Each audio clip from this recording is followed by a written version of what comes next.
Ugh, man. I feel so bored. There's nothing new for me to review.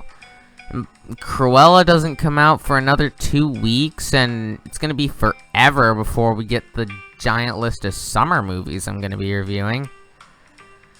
If only somehow I'd finally get to know if there's something I could just go on streaming and watch so I can review it for my entire audience to watch. But that's probably not gonna happen. Well, it is about to happen. Warner Brothers, what are you doing here? And what do you mean by that?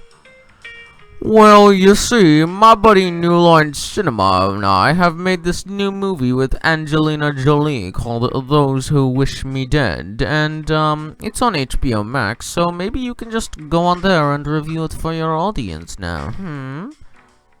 That's a great idea, Warner Brothers. Thanks. Although I still don't like the fact that you made an oversimplified logo.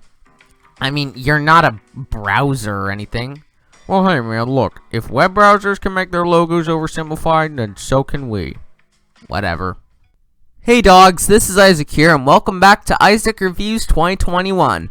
Now, as that little opening stated, I watched something called Those Who Wish Me Dead on HBO Max since I didn't want to have to wait too long to do another review at the end of this month with Cruella.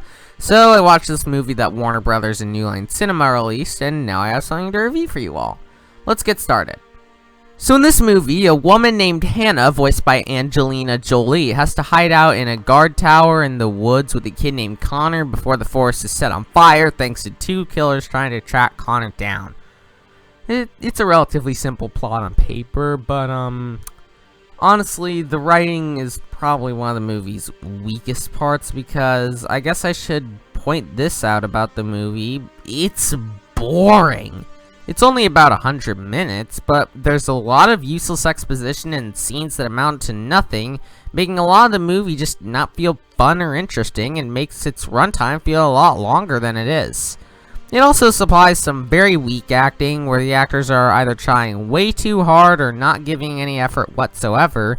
The editing is mediocre, and the overall experience just doesn't feel enjoyable. Is there anything good to say here?